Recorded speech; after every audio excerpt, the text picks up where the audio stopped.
तमाम मेरे दोस्तों को हॉबीज़ एंड अर्निंग में बहुत बहुत खुशामदीद।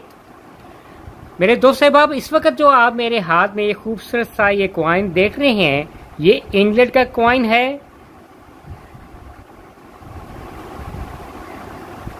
न्यू पेनी 1 लिखा हुआ है इस कॉइन में है। और आज अपने देखने और चाहने वालों को इस कॉइन के हवाले से तमाम की तमाम इंफॉर्मेशन मैं शेयर आउट करूंगा। ये 1973 का ये कॉइन है, ईयर का कॉइन है। और अपने देखने वालों को ये मैं बताऊं कि जितना पुराना आपका कॉइन होगा, चाहे किसी भी मुल्क का हो, उसकी एक ख़ास एक वैल्यू होती है, इसकी वैल्यूएबल कॉइन होता है।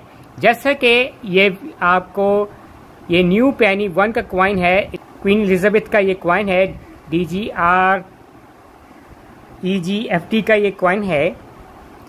और अगर अपने पाकिस्तान के हवाले से इस कॉइन की मैं वैल्यू अगर मैं बताऊं, फेस वैल्यू क्या है इस कॉइन की, तकरीबन है $1 से ज़्यादा है का ये कॉइन है। तो पहले तो बात करते हैं, ये आप देख रहे हैं कॉइन है, ये इसकी ये फ्रंट साइड है। या इसमें बाकायदा तौर पे यहाँ लिखा हुआ है एलिजाबेथ 2 REGFT लिखा हुआ है। और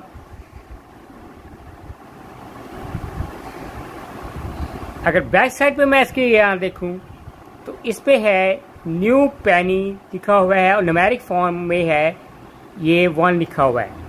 और ये फ्रंट साइड पे है, ये ईयर है 1973 का, ये नीचे यहाँ मेंशन, ये 1973 ईयर मेंशन हुआ है।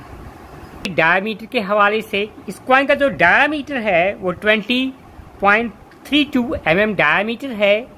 और इस कॉइन का जो वेट है, यानी मैस कितना है, कितने ग्राम का है, ये 3.6 ग्राम का ये कॉइन है। न्यू पेनी 1 का कॉइन है। और थिकनेस है इस कॉइन की है 1.52 mm थिकनेस है। और ये बेसिकली ये राउंड शेप का ये कॉइन है, गोल्ड आप देख रहे हैं। अलाइनमेंट इसकी मेडल फॉर्म में है। और किस धात से मिलके बना हुआ है कॉम्पोजिशन, ये ब्रॉन्ज से मिलके, ये धात से ये मिलके बना हुआ है ये कॉइन है, न्यू पेनी 1 का कॉइन है। और अलाइनमेंट है इसकी मेडल फॉर्म की अलाइनमेंट है। और इसके जो एज हैं, ये जैसे ये इसके एज है, जैसे किसी में लाइनिंग होती है, ये बिल्कुल प्लेन है, राउंड शेप का कॉइन में ये प्लेन एज है। तो मेरे दोस्त साहब, आप ये थोड़ी सी इंफॉर्मेशन थी आज की ये 1973 के न्यू पेनी 1 कॉइन के हवाले से, जो कि काफ़ी वैल्यूएबल कॉइन है, वर्थ मनी कॉइन है। और जैसे कि वीडियो में मैंने शुरू में बताया, जितना पुराना कॉइन होगा उतनी ही उसकी है ये कॉइन होगी। और उम्मीद करेंगे कि मेरे चाहने वालों को आज की वीडियो पसंद आएगी। Bye from hobbies and earnings.